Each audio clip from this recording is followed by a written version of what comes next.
Hello to listeners and viewers. I'm Helen Whately, Shadow Secretary of State for Work and Pensions. And this is the first in a series of conversations I'm going to be having with people who have important and interesting things to say about welfare, work, and indeed pensions. These are massively important topics at a time when we have millions of people out of work, a benefits bill as a country that we can't afford, businesses saying that they can't recruit people with the skills they need, people not saving enough for old age, and we're in a world where AI is likely to completely transform economies and jobs in ways that we haven't even thought of yet.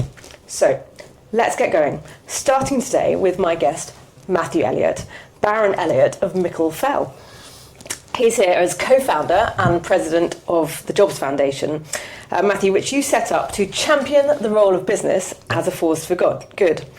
We're going to talk about jobs, employment, unemployment, getting people from unemployment into employment, the role of business in that, and also we'll touch on the future of work against the backdrop of all that's going on in the economy, including AI. So I hope you're ready for all of that. I am. Thank you. Great. But don't worry. So I thought we would ease into the conversation a bit.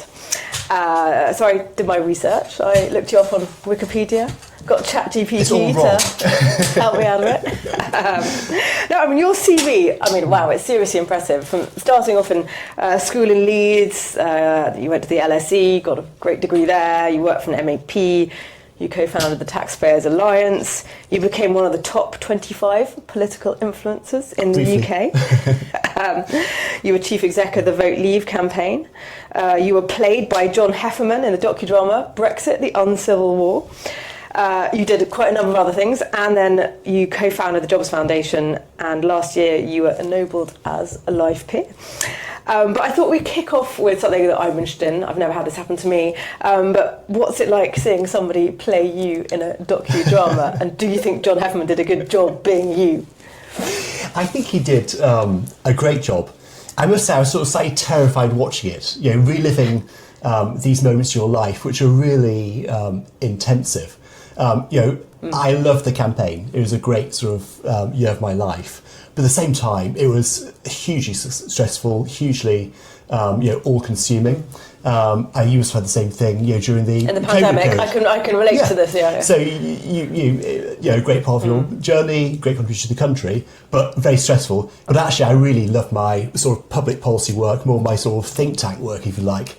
That's where my heart's always been. Yeah, I'd love to talk a bit about your journey and to understand what's motivated you to take the steps that you've taken, and is there a single thread? Is there did you start out at A and wanted to get to B? I'd love to delve into that. I think that's a good question. So I've always liked policy. I've always been interested in economics. I've always been interested in basically how to make people more prosperous, how to improve their living standards. Now, this has come out in different ways. Of course, the Taxpayers Alliance is a lot about taxation and government spending and a real focus on that. The Jobs Foundation is much more about the role of jobs in our lives and businesses providing those jobs and how they provide us with our prosperity and how we get more people welfare into work. So that common thread has perhaps been more economics rather than culture. Yeah. So everything's been joined up by that. And I push you on that. So you said always been. Yeah. I'm picturing you as a toddler. Is it going through your piggy bank and seeing how where do you think that interest in economics and those questions has come from? Well, I remember Sunday lunches with my family and with my sort of parents and grandparents. And my grandfather was a small businessman and had a grocery store, then went to work for a big sort of department store. And he was a big Thatcherite. This was the 1980s. And during that time, he loved Margaret Thatcher, loved what she was doing, loved her sort of focus on entrepreneurialism and, getting Britain, going. He loved all that. Yeah. My dad, social worker in Leeds. I wouldn't say he was on the left. But he, strong Christian background, perhaps more of a sort of social democrat, that sort of area, but not particularly partisan. So I sort of heard both sides of this, and it was just really interesting during that intense time for the country, hearing the more sort of Thatcherite side, and then hearing perhaps more the SDP type side play out. And I think that sort of played into my thinking now, where I've got a strong belief in the role of free enterprise and markets in terms of generating the country's prosperity. That's really needed, because it funds our public spending and creates all our jobs. But at the same time, it has the sort of social side that perhaps my dad brought to my thinking, in terms of making sure that people are able to access those jobs and access the services they need to actually climb that ladder opportunity. So I think both sides came from my sort of grandfather and my dad, imbued in what I was sort of thinking now. Yeah, no, that context I agree, it really makes sense. The kind of business perspective from your grandfather. Yeah. And then the other, the different perspective from the social work influence of your dad, and how you therefore come at questions like employment and getting people into work from a centre-right perspective, I would say. Correct me if you disagree with that, but are concerned about those questions. Yeah. A lot of people come at the questions about welfare and things like that much more from a left perspective. Yeah. I know that I really enjoy finding and talking to people who are thinking about these questions, but more from a centre-right perspective, where, as I do, look to the answers to be more from the private sector, not necessarily the state, and also recognising that the prospect of people to be able to get into work is so much dependent on the private sector, businesses, the supply of jobs, and all of those things most fundamentally. And of course the funding. The big issue as well, how do you fund the welfare system? And of course the government's been debating this with the Universal Credit Bill, quite controversially with their backbenchers, and trying to find the money for that. There's a gap there which will need to be addressed at the budget. How do you really solve this? You make the economy grow. That's the best way to do it, to bring more tax revenue in, to pay for public services and to provide those jobs. And thinking of something very topical, so yesterday Keir Starmer was on the liaison committee, and there was a conversation about the state of the economy and what's going on with unemployment, and he talked about rising unemployment being a positive thing, not generally a perspective I would take. And actually, I know that whether it's talking to businesses at the moment and them telling me how they're letting people go or freezing recruitment and finding the environment for businesses very hard, or if I'm talking to young people trying to get jobs, particularly people who've recently graduated, they're telling me it's really hard. I'm interested in your view on the labour market at the moment and job opportunities for people, and your perspective on that. So I think the government should be really commended for wanting to get the employment rate back up to 80%. That's a really good thing. Yeah. And as an aim. And as you know, that takes sort of getting 2 million people into work to actually hit that objective. I think probably slightly more now, actually. There are currently roughly 800,000 job vacancies, which means that somehow we need to create another 1.2 million jobs. Now, against the backdrop, when you've seen employers' national insurance go up, the Employment Rights Bill is just going through the House of Lords, will be confirmed very soon. And generally speaking, the economic climate isn't great. Are employers really going out there to actually create those extra 1.2 million jobs? And will they feel confident enough to actually fill those 800,000 job vacancies as things currently stand? So that's why you need the economic side to be sorted, and also the welfare side. You need both sides of the equation sorted. Completely. We should talk more about the work that you're doing at the Jobs Foundation. I realise we're sort of going around it.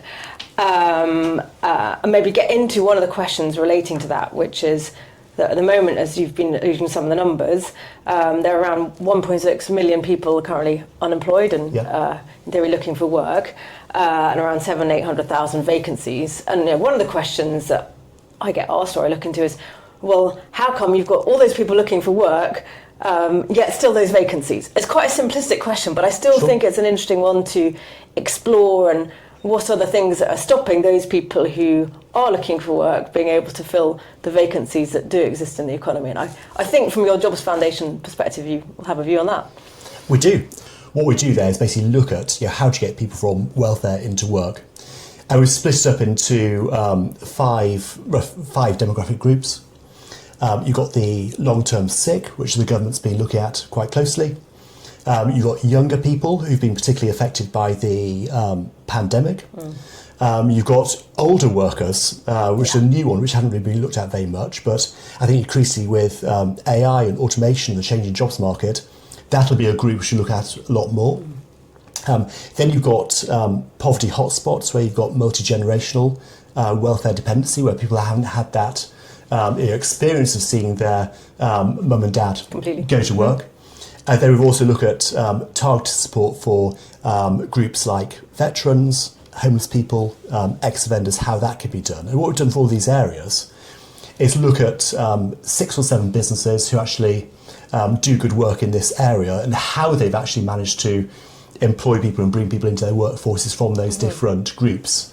But each of them have different issues, different problems they face getting into work, which needs to be looked at. And some of the common themes are people having the right soft skills they need to actually get into the workplace, so perhaps help in terms of knowing how they should dress, when they should turn to work, all those sort of issues, that sort of side of things. But then also some more bigger issues like the availability of work in specific geographic areas. That's really important to make sure the jobs are where people are. We look at Sheffield, one area we looked at, and 2 aspects there. There's a great charity there called Ascend, which actually works with local young people, helping to place them with businesses to get some work experience and really helping them with that process, and actually also working with the employers as well. So when employers have to have perhaps some difficult conversations or something's come up which they're not quite sure how to deal with, they can always do it via the Ascend charity to speak back to the younger person. So they play an important role there. But then there's a company there run by a businessman called Ian Crew, which basically recycles waste. And it's a top-notch facility that he brought to Sheffield a few years back. And actually what he went through to try and get local people employed, because he thought, right, it'd be simple. I'll just go down to the local job centre, put an advert there, people come flocking, I'll be able to fill it with local workers. It wasn't that straightforward. He actually work with the local job centre and the local authority to make sure his local people, coming to him for interview and practice and that sort of thing. And he was actually quite surprised how difficult it was to employ local people. So we get into some of the problems that he had with that, but also the solutions. It's actually by working with the local authority and the job centre, he was able to unpick all of that. So it can be done, but it takes a bit more hard work to make it happen. And I think my message to employers would be that sometimes the easy option is to just put out a general notice, just poach somebody from another company. That's the easy thing to do. But actually working a little bit harder and taking on somebody which could be perhaps seen as being a little bit of a riskier hire, somebody who's out of work into work. If you get it right, these people are incredibly loyal. And actually, so for a bigger upfront cost in terms of time, actually it pays off dividends down the line. So I'd encourage companies to look into this. And I mean, what you described there sounds like a brilliant example. And so some of the things I've done, I've seen when I've gone on visits around the country to try and understand great work to get people who are struggling to be into work, and how it can involve a lot of hand holding, lots of personal support, although hard to do at scale and very dependent often on individuals, like you described one particular company owner there who sort of really set out to be determined to employ local people and overcome some of those barriers. Have you any thoughts on how could that happen? What needs to change? Is it something that government needs to do, employers, to make that more a normal thing that most businesses or many businesses would be willing to do, is to work really hard to get local people in to fill their jobs? Well, I think of course, the big macro picture about having the right economic climate where these jobs are being created and businesses have the confidence to take people on. So that's a big macro picture we've talked about already. That's an important point there, not to be forgotten. Yep. But then in terms of the specific policies, I think we should be helping businesses a lot more in terms of taking people on. So, for example, the last government, when Rishi Sunak was Chancellor, he brought in a scheme for veterans. So employers taking people on who are veterans had 1 year when the employer's NI was covered to give them an incentive to take people on who are veterans. Now, why can't we extend that to people who are from welfare into work? We've actually run the numbers for this, as has a charity called the Good Growth Foundation, which is actually more on the sort of centre-left with Labour candidate running it, what have you. And they actually found it would actually bring in an extra 1.1 billion to the Exchequer if they did this. Okay. But of course, people are moving off welfare benefits, which cost the Exchequer, into work, which actually then pays tax. Yeah. So actually it could be a good thing. So a bit of focus early on. Now, how do you sort of square this with the Office for Budgetary Responsibility? Again, I think it's a lesson in terms of what the last government did. If you look at what Jeremy Hunt did in his budget on childcare, if I understand it correctly, the static cost, if you like, of the measure being brought in was going to look something like £4 billion, so a huge cost for the Exchequer. But actually, when you then looked at the dynamic effect, and the OBR were convinced of this and ran the model on this, it actually costs them 600 million, because of course parents who are perhaps in their 30s or 40s going back into work, then paying the taxes, brings tax revenue into the Exchequer. So you need to look at these things in dynamic terms. So I think it's a matter of really sitting down, actually working through, yes, there'll be some upfront costs, but actually you're going to bring in more money to the Exchequer if you do this. Yeah, so long as you do the harder, the proper analysis of actually the dynamic impact of a policy and the behavioural change that results from it. It's not just lost national insurance, but actually the tax benefits and other cost savings from people being in work rather than on welfare. Correct. So your argument is at scale to do with the incentives of for employers, in essence, to employ people who are otherwise hard to employ. Yes. Just to stress though, we're at the early part of our journey. We don't have all the answers, but I think by actually talking with businesses and actually looking at these different cohorts, we're finding some of those answers. Yeah, that's interesting. I mean, it does feel sort of the opposite. Where at the moment, when I talk to businesses, they're various levels of distraught about the impact of higher national insurance and also with minimum wage going up above inflation, and particularly for younger people also that equalisation of minimum wage, and all of those things mixing for businesses to go, hold on, they're less likely to hire people at the moment. And then your argument is almost look at the other way around, and make it more affordable for people to hire people, but particularly more affordable to hire people who are harder to employ. Yes, and I hope this could actually be a bit of a sort of national mission that brings together all parties. I think it's a good thing for the country to do, particularly sort of tackling the problem of NEETs.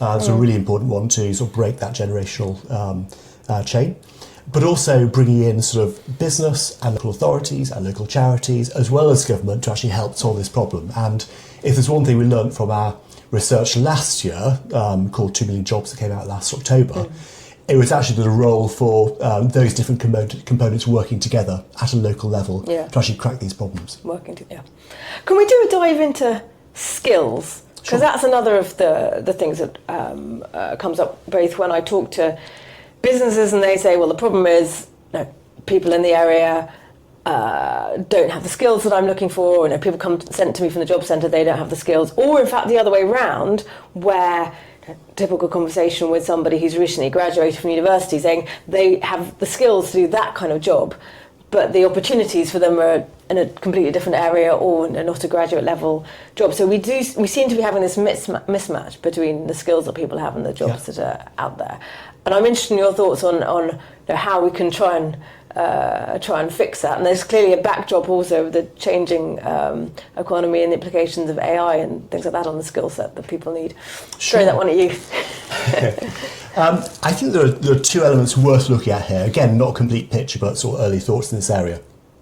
Of course, you'll know from your time in the Treasury, there's the tax credit for R&D. It's a well-known, well-established thing that the Treasury does.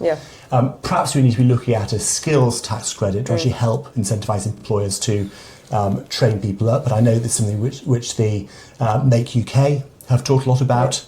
I think the Centre for Social Justice has done work in this area too. So perhaps that's an area which Rachel Reeves should be looking at ahead of the budget. And indeed, I think to her credit, she actually flagged this up in her spending review that she wanted to do more in this area. So perhaps we'll see that coming up in November. There's also something to do with the apprenticeship levy. Yeah. One thing I constantly hear from employers is that the government is sitting on £2 billion of our money. It's almost like a tax. Why can't we actually access these funds in an easier way? And there's some really good companies who actually have schemes to actually bring people from welfare into work, but perhaps these people don't have the skills quite yet to hit the sort of apprenticeship levy level of funding. But that's an important gap.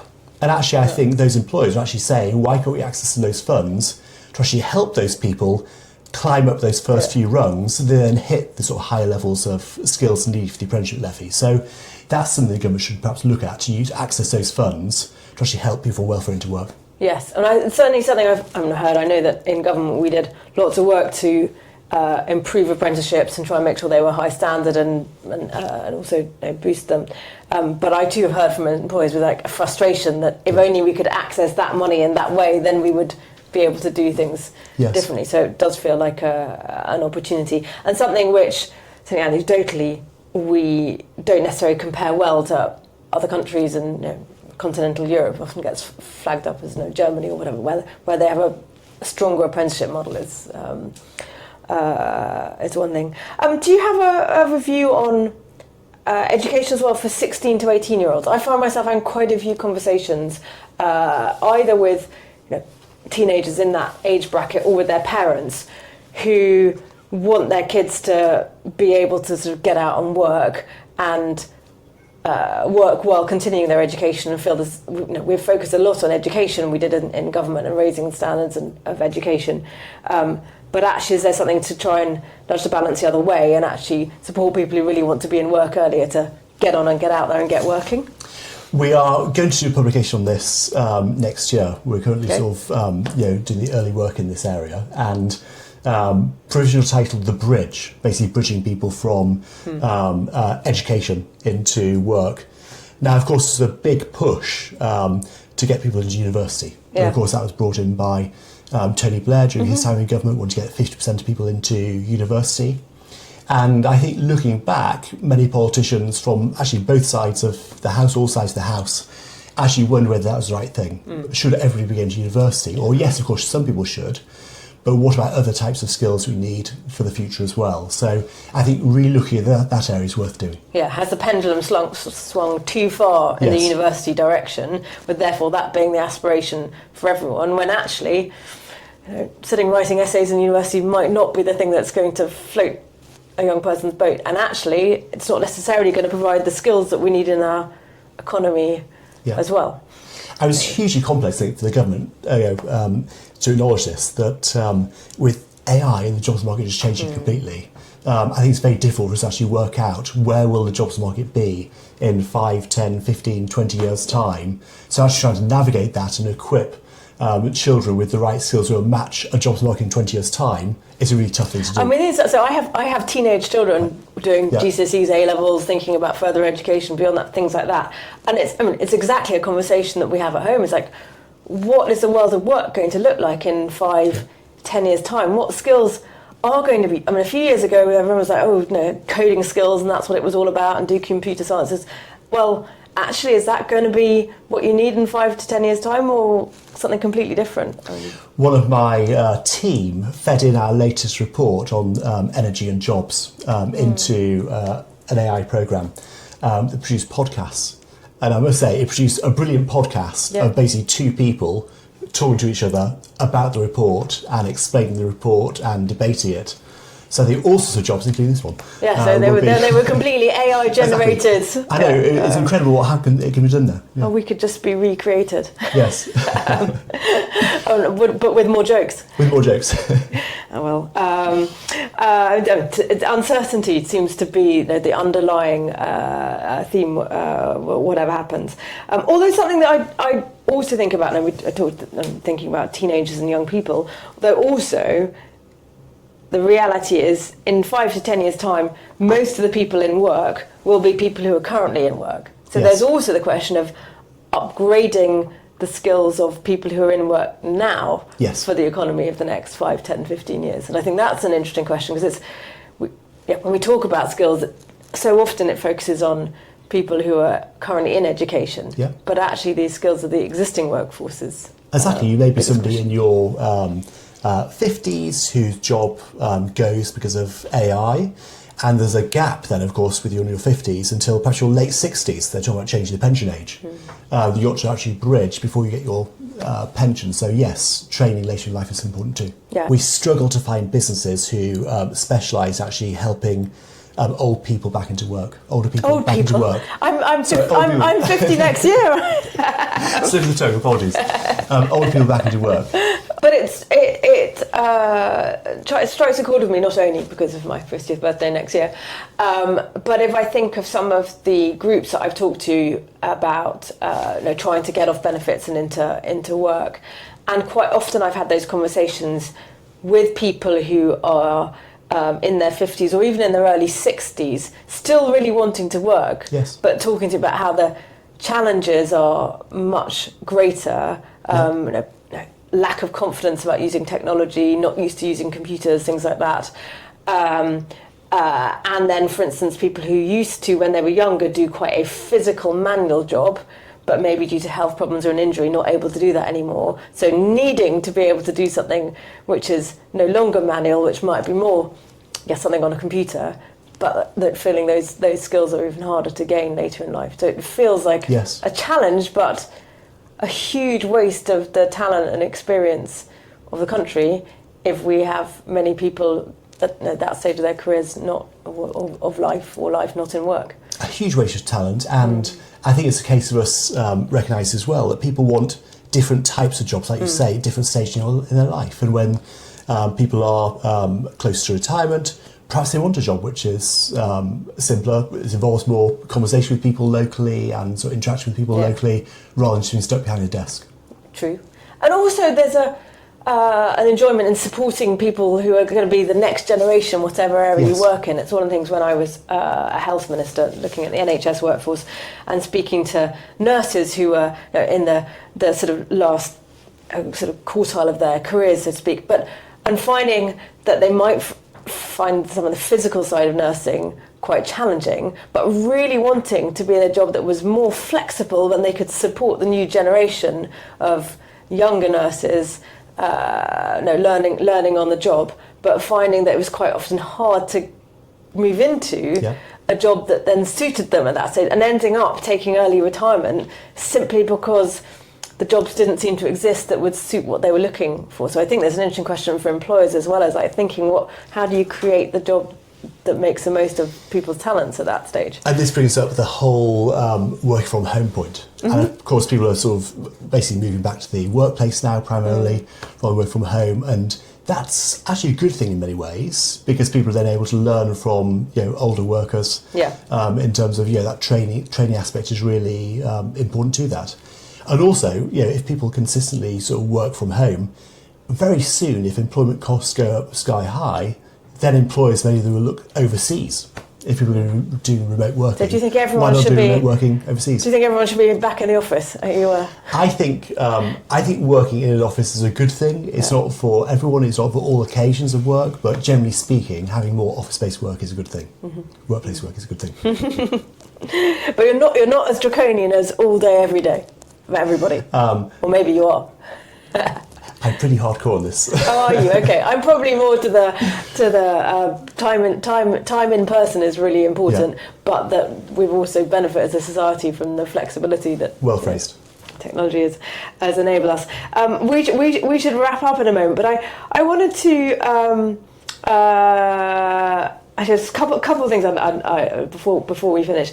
One is thinking of your work with the Jobs Foundation. For you, do you have a point where you'd be able to step back and say, like, we've succeeded? What would success look like for you and the Jobs Foundation? I think there will always be a role for a group like the Jobs Foundation to talk about the role of business and society. I mean, to me, the provision of jobs and the creation of jobs and the provision of great training is one of the most important things that businesses do. Of course, their number one thing is to provide good quality goods and services at a good price. That's the number one thing that business should do.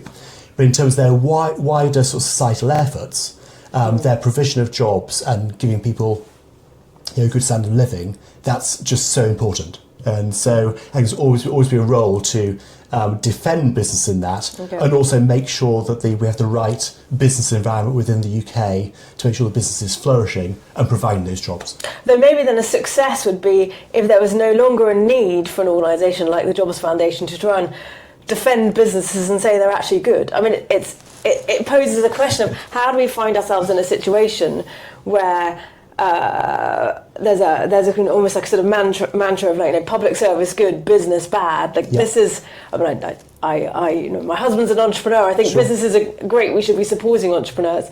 But that's not necessarily what I hear when I visit some of the schools in my constituency. People aren't necessarily feeling such warm feelings about their business as a sector. I think this is a key point. This is a legacy of the financial crisis, which not only within this country but countries across the world, we've seen a pivot in terms of electorates and how they view business. And it must be said, we've looked into this, business is seen in a particularly negative light within the UK compared to other countries. So we need to work even harder to talk about the virtues of business and entrepreneurs and people setting up companies. Yeah, on which our prosperity as a country depends. Correct. Very much. And the final question for you, because we live in, it feels like we live in challenging times. There's quite a lot of doom about a lot of worries from businesses, as I've talked about. But I'm interested in your view of what's something that you are most excited or optimistic about at the moment? That's a good question. You know what? There was a YouGov question last year which talked about, asked people, how do you see the British economy? If the British economy was a car, this is one of the standing questions, what would the British economy be? And people reply with things like, a rusty Robin Reliant and this sort of thing, because during the time, this is post-budget, things were really teetering and people didn't feel good about where the UK economy was. Actually, I see it as being a vintage car which hasn't been properly looked after for some time. But actually all the fundamentals are there for it to be actually a really cracking, great car. And I think the government and all political parties need to be thinking about actually how can we actually buff up the UK economy, how can we sort of make sure it has the right technology for today's age. But all those fundamentals are there. And if you look at the UK economy as a whole, those fundamentals in terms of being within an ideal time zone, the language, the great universities within the UK, the strong city and the professional services around the city. There are lots of great things about the UK, which all the fundamentals are there, so all the ingredients are there, we need to combine them the right way. Make the most of them. Well, on that positive note, I think that's a good moment to end. Matthew, thank you very much for coming along, having this conversation, sharing some of your inspiration and your insights with me. I look forward to the report that's coming out in the autumn and several more coming in the next couple of years that you've trailed. If anyone who's been watching this or listening to this is interested in finding out more about the Jobs Foundation, you're on the internet. We are. So you can be found there. And if you've enjoyed watching or listening to this conversation, please share it, like it, and spread the word. Thank you. Thank you.